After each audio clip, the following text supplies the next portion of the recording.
intervención de Manuel Pardo de Don Legún, capitán de navío de la Armada en situación de reserva, y que ha orientado su carrera a las ciencias aplicadas con un máster en oceanografía. Qué bonito, si yo pudiera empezar, haría oceanografía. Y otros aspectos de su currículum quizás él mismo los subraya en la medida que considere oportuno para poner un marco a su presentación, a sus palabras. Gracias, Manolo. Bueno, buenos días. Mi nombre, como ha dicho Andrés, es Manuel Pardo. Como ha dicho Andrés, mi nombre, me llamo Manuel Pardo y soy un oficial de la Armada en situación de reserva, lo cual imagino que resulta muy chocante a ustedes, de la misma forma que me suele ocurrir cada vez que tengo una intervención de este tipo. Pertenezco a un colectivo de militares, un reducido grupo de militares de toda condición y de todas las escalas y en todas las situaciones, tanto en activo como en reserva, incluso jubilados, reducido, pero potente e importante, porque somos muy críticos, extremadamente críticos, con la realidad actual de nuestro país y del mundo en general, y desde luego con el papel que juegan las Fuerzas Armadas, en concreto españolas, en este panorama, ¿no? Nos definimos como un grupo de militares republicanos, antifascistas y antiimperialistas.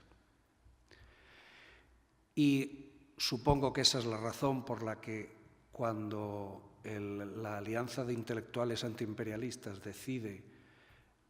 organizar en colaboración con la Plataforma Global contra las Guerras un foro contra la guerra imperialista y la OTAN, se acercasen a nosotros, al colectivo Nemoy, que nos habíamos dado a conocer previamente ya por publicaciones en algunos medios alternativos, pues se acercasen a nosotros con mucho interés en que participáramos en este foro contra la guerra imperialista y la OTAN. Y así lo hemos hecho desde que se fundó, desde que el foro echó a andar allá a finales del año 2014,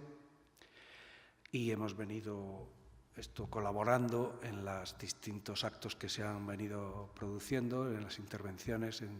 8 en total que ha habido, y en varias de ellas hemos intervenido, ¿no? A lo largo de todo el proceso, pues se estuvo siempre considerando la importancia de llevar más allá el trabajo, llevarlo más allá de lo que era el simple foro de diálogo, de discusión y de encuentro con personas que tuvieran estas preocupaciones, ¿no? Y esa fue un poco la excusa para pensar en la creación de este Tribunal de los Pueblos contra la Guerra. El tribunal que, Eduardo ya con palabras muy emotivas ha expresado cuál es la fundamentación, cuál es la razón para que este tribunal aparezca, pues el tribunal nace pues con una capacidad modesta, porque somos pocos, pero ponemos mucho entusiasmo. Y entonces nuestras fuerzas son limitadas, efectivamente, en un panorama, en un escenario absolutamente estéril en cuanto a las preocupaciones sobre estos temas. El discurso político se ha trasladado inmediatamente a cuestiones que evidentemente preocupan a los ciudadanos. Las personas están muy preocupadas con la privatización de la sanidad, con sus hipotecas, con lo que pasa con sus preferentes, con la laminación de los derechos y libertades, etcétera, etcétera, ¿no? Y eso ha producido una evidente eclosión de contestación social muy importante. Pero, desgraciadamente, algunos interpretamos que a todas estas manifestaciones de lo que es una crisis sistémica, los que se arrogan representar la voluntad del pueblo y los intereses del pueblo y tal y cual, les falta elaborar el discurso completo, ¿no? Y enlazar unas cosas con otras. Porque evidentemente todo esto no son más que manifestaciones de, como decía antes, de la crisis terminal del capitalismo, ¿no? Y evidentemente en este panorama, pues la utilización de la violencia ocupa un papel primordial. La violencia, sea en forma de guerras abiertas, de intervenciones militares violentas abiertas, o en cualquier otra forma de intervención que siempre con esa amenaza, esa especie de amenaza latente, ¿no? De que yo tengo el garrote más largo y el que no entre por la tira, pues ya sabe lo que le espera, ¿no? Entonces, realmente ese elemento, consideramos que ese elemento es el que le falta al discurso dominante, que en gran parte además se ha decantado por el discurso dominante de la gente que realmente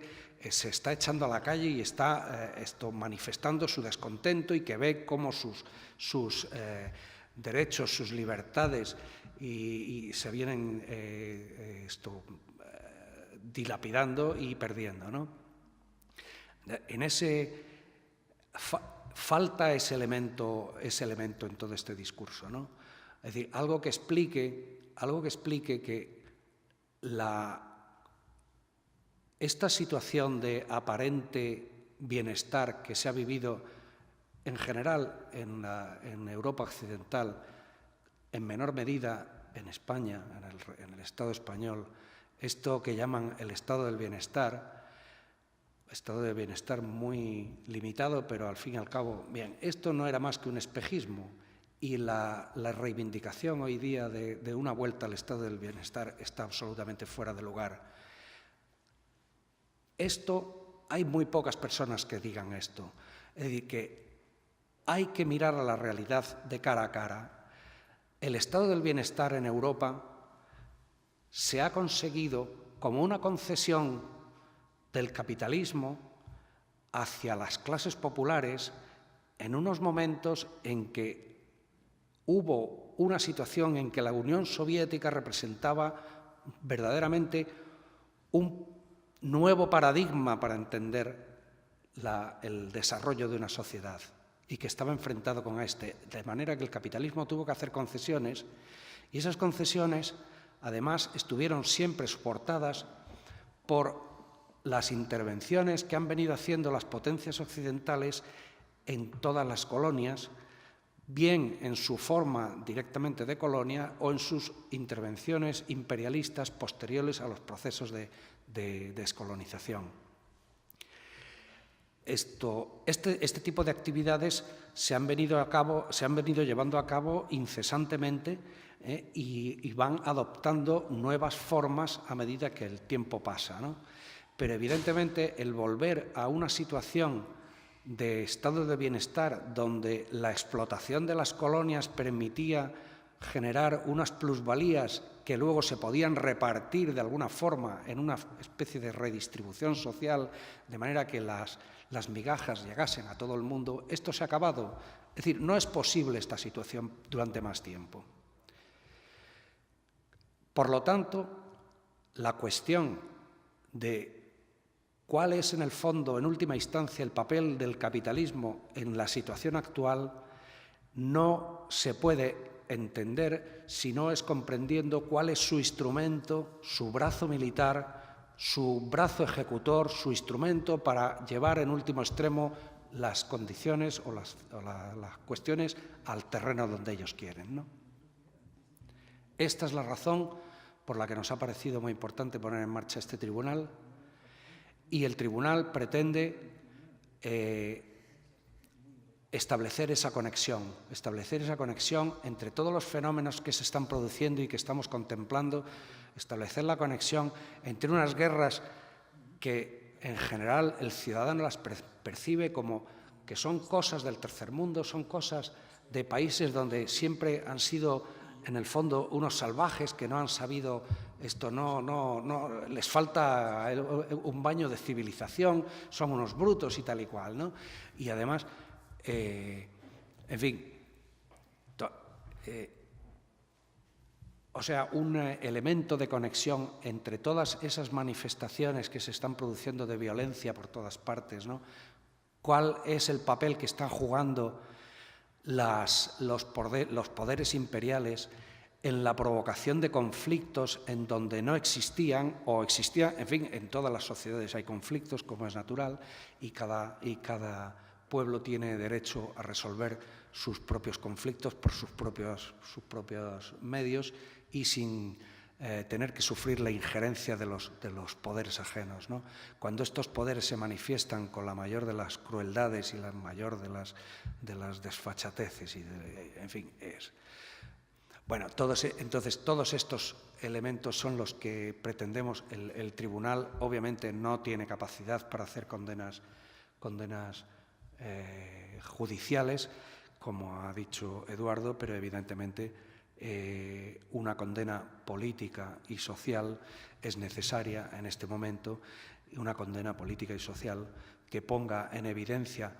cuáles en el fondo las causas y los responsables de todas estas cuestiones, que las ponga todas en conexión y que ponga en evidencia ante la sociedad todas estas cuestiones. Evidentemente, el objetivo es extremadamente ambicioso y muy complejo de analizar y de trabajar, ¿no? Pero por esta razón el Tribunal ha decidido hacer una sesión constitutiva de los días 6 al 8 de noviembre aquí en Madrid, en la que estaremos poniendo la primera piedra de un edificio que pretende tener continuidad y por eso lo titulamos como Tribunal Permanente de los Pueblos. Es un tribunal que pretende mantener su trabajo en el futuro y al que esperamos que distintas personas y distintos colectivos se acerquen a nosotros a contribuir con sus testimonios, con sus manifestaciones, con sus análisis, con sus investigaciones, para poder poner en evidencia todos estos elementos que conforman esta realidad tan compleja en la que la guerra es el protagonista principal, ¿no? En esta primera sesión, grupo de sesiones constitutivas, que son 3 días en general, en realidad, habrá una sesión de presentación el primer día, de bienvenida a los que van a participar, y después se va a trabajar en 4 mesas separadas que ya están definidas. Es una mesa que estará dedicada al problema de los refugiados, tratando de subrayar cuál es el origen y la causa real de esa avalancha de refugiados. Otra mesa que estará dedicada a las guerras y los medios de comunicación, es decir, cómo los medios de comunicación están siendo utilizados como el primer elemento de propaganda, de justificación y de conformación de la opinión para aceptar lo que después van a ser intervenciones abiertas. Habrá otra mesa dedicada a guerras de baja intensidad y golpes de Estado para tratar de desvelar cuál es el sentido de todas esas intervenciones que se están haciendo, que de aspecto no militar, en cuanto que no aparecen, o por lo menos no salen en los telediarios, ejércitos contendientes, pero que hay, evidentemente, es decir, ha habido un desarrollo brutal de las intervenciones de las fuerzas de operaciones especiales de todos los países occidentales, fundamentalmente, de los servicios de inteligencia, de los ejércitos interpuestos, las guerras estas en las que se crean grupos de fanáticos y se los inserta en sitios donde el régimen o el gobierno legítimo no está dispuesto a a transigir con las exigencias del imperio, entonces se les crea automáticamente a través de una serie de mecanismos para generar el caos en la sociedad y poder controlar de esa forma, ¿no? Y por último, habrá una mesa dedicada a la OTAN, en donde se trata de describir con claridad cuál es el papel que juega la OTAN en todo este panorama, ¿no? Estas cuatro mesas sesionarán en la tarde del viernes y en la mañana del sábado, harán sus propias conclusiones y a continuación habrá un par de plenarios el sábado por la tarde y el domingo por la mañana, o sea, el sábado por la tarde habrá un plenario en donde se recogerán, digamos, los testimonios o las conclusiones elaboradas por cada una de las mesas y se tratará de darle unidad a todo esto para conformar una declaración de conclusiones del tribunal que se haría público en un acto de clausura el domingo en el Ateneo de Madrid. Y con esto, de momento, quiero terminar mi intervención. Muchas gracias.